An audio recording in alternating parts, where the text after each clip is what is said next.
Cheat Code. Support Strategist. By Clouds. My Head in the Clouds, Not Coming Down. Oneo 3. Chapter 21. Dusk and Ashes.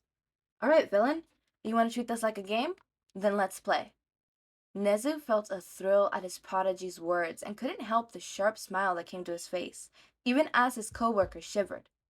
He wasn't 100% sure what prompted the challenge, since Midoriya's near consistent muttering had trailed off after giving a passing analysis of who appeared to be the villain's leader. But whatever was about to happen, it sure to be simply marvelous. Nezu had never been more grateful than he was at the moment for his prodigy's mumbling habit, for never having received any training when it came to man in the chair position, as it was often fondly called. Midoriya was doing remarkably well. When he addressed his comments to the heroes, Nezu noted that he was trying to pick up the largest threats and most revealing details to mention, all while keeping his head and hacking through the system. Whatever small details his students happened to leave out were covered by unintentional muttering, so it all worked out.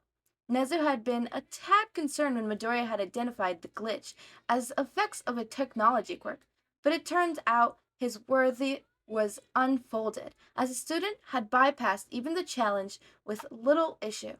He was so proud. He sounds so confident, All Might noted quickly.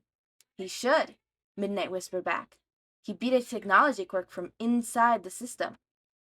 And if it wasn't for him, we wouldn't have known about the attack at all.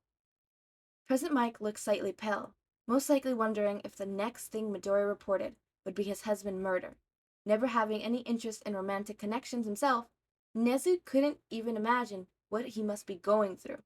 All they could do now, however, was get there as quickly as possible and trust Midoriya to handle the rest. Izuku checked the cameras to make sure Eraserhead was still going strong before turning his attention to the students. The plaza wasn't a disaster zone, so he didn't have nearly enough control of it to do anything useful, and if Eraserhead were with him, he'd probably insist that Izuku help the students first. Prioritize the rescue. The students in the shipwreck zone seemed to be in the most immediate danger. There were just two students, a girl with a frog quirk and a boy with an adhesive hair balls.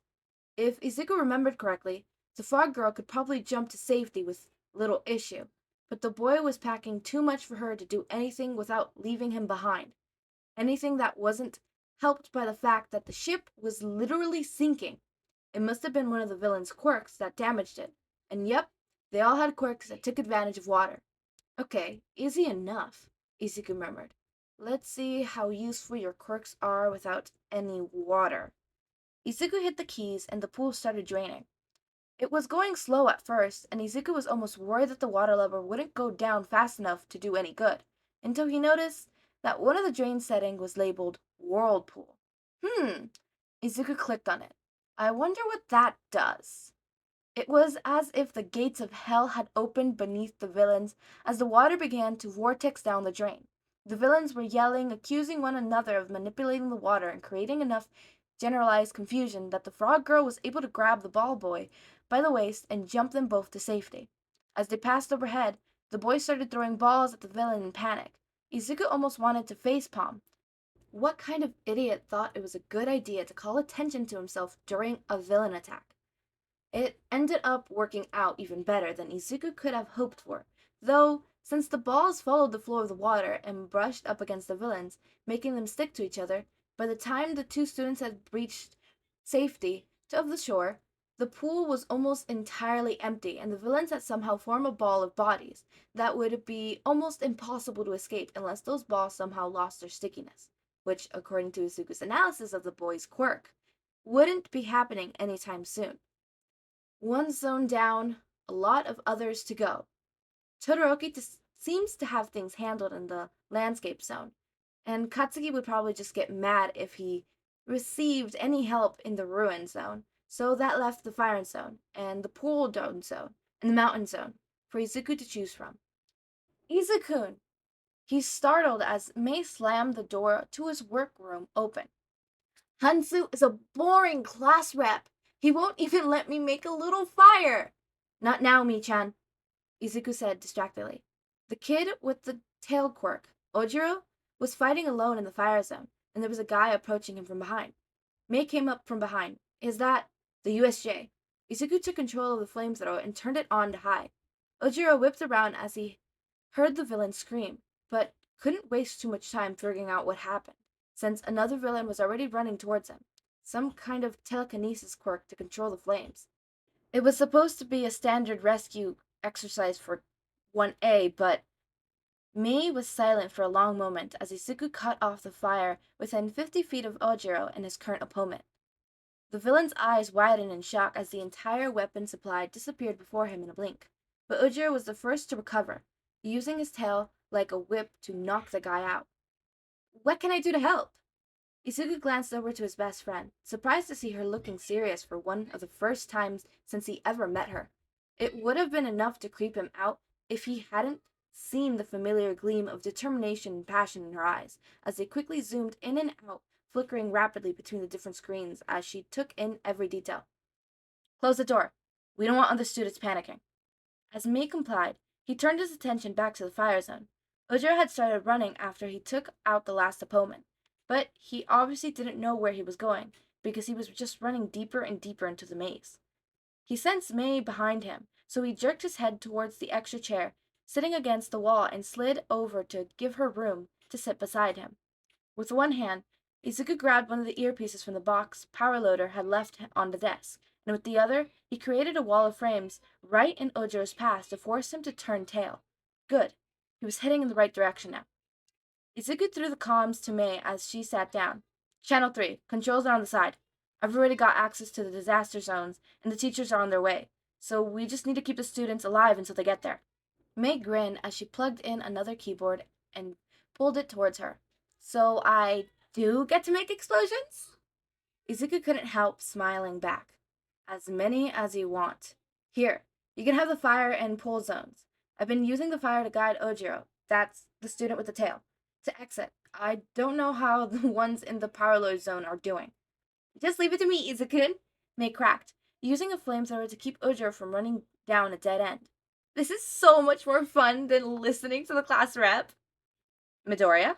Power Loader somehow managed to sound both amused and exasperated. Did you really need to give Hatsume access to more dangerous experiments? Oh, Mei-chan explained. Are those the teachers? Hi, Power Loader! If she handles 2 of the zones, I could focus on the mountain zone and the plaza, Izuku explained simply. Don't worry, Mei-chan knows destruction better than almost anyone I know. Power Loader groaned. That's what I'm worried about. Izuku turned his attention to the mountain zone just in time to see the girl with the earphone jack quirk, Jiro, push the electricity boy in the path of one of the villains, which didn't make any sense until the villain went down. Izuku rolled his eyes as the electricity boy gave the girls a confident thumbs up, with his name was Kaminari. Anyways, how much control did Izuku have? A full earthquake would mess up the students as well, so he should try to avoid that, but that would work. As the villains went to attack the Creation Quirk girl, Midnight had totally helped design the costume, hadn't she? Whatever.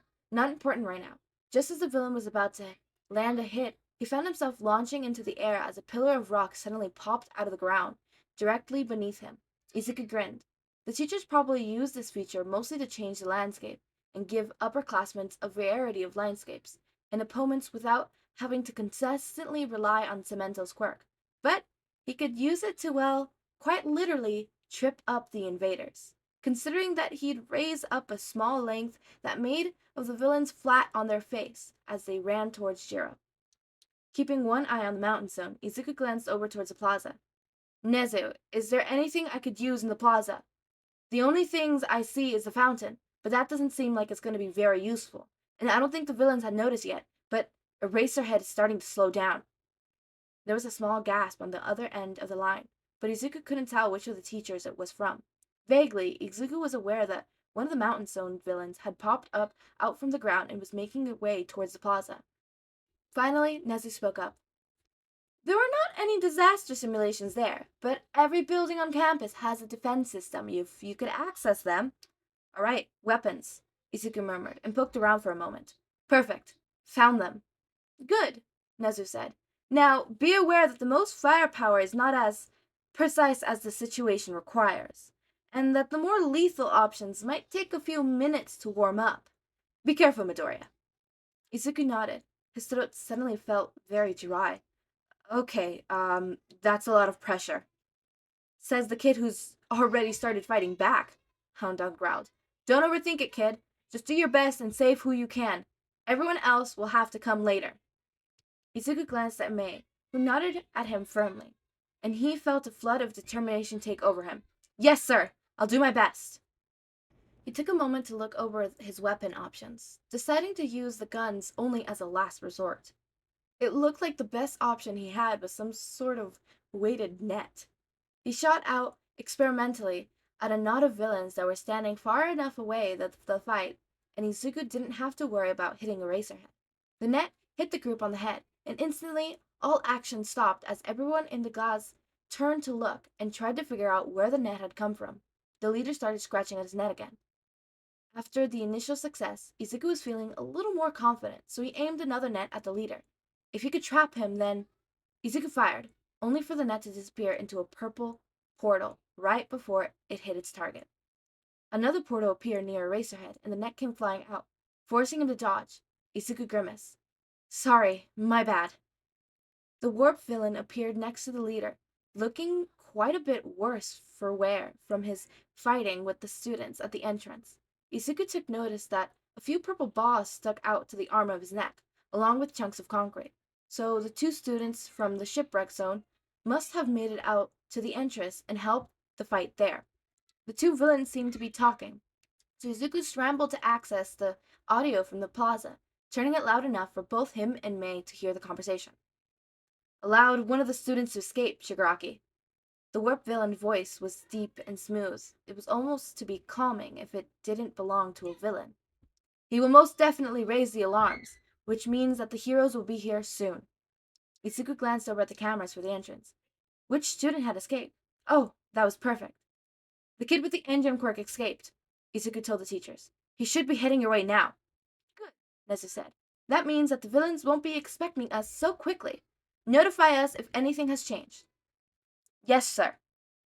The leader was scratching his neck hard enough to bleed. If you weren't our escape route, Kuroguri, I'd dust you right now. And tell me why is the information we got so far off? I was told this would be a mob raid, so how come this level is acting like a tower defense?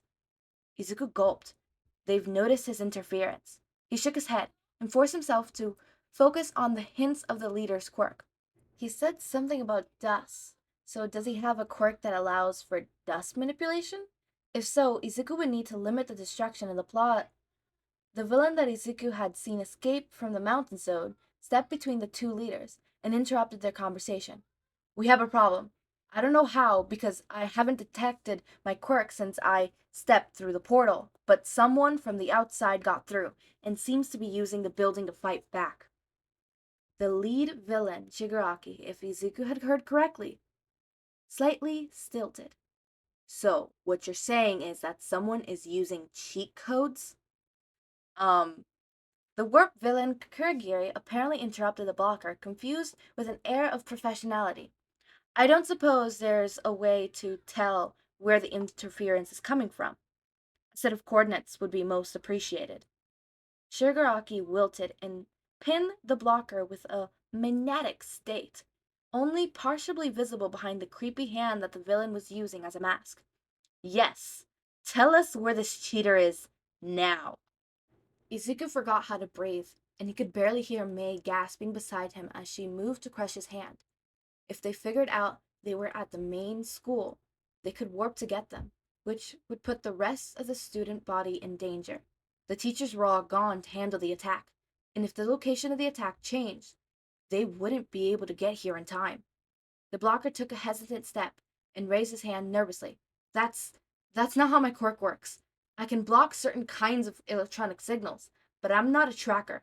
Even if I could track the interference like that, I would end up with an IP address, which doesn't necessarily tell you where the computer is physically located. Shigaraki took his hand away from the neck and spread his fingers. Then what are you even good for? Before Izuku could even react, Shigaraki lunged and gripped the blocker's face.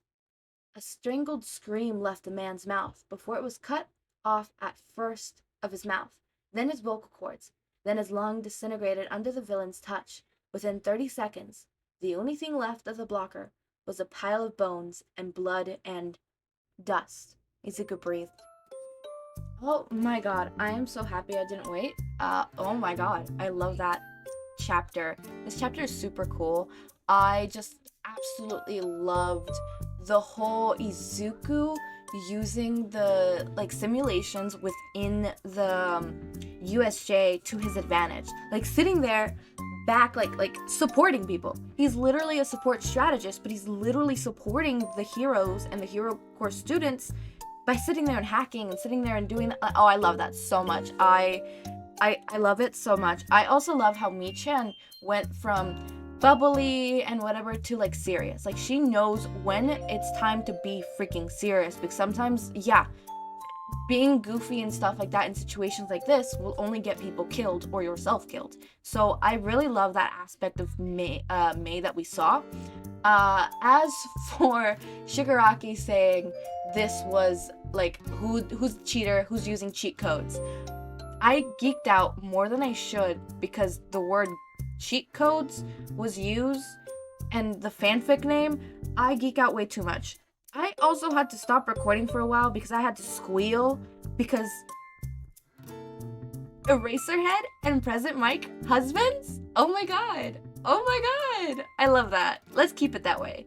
Let's keep it that way. I know this author also did Eraserhead with joke, and the whole time, you know that one TikTok audio, the don't care. Where's this? Don't care. Where? Yeah, me. It's like, don't care about this. Where's Eraser Mike? Don't care. Where's Eraser Mike?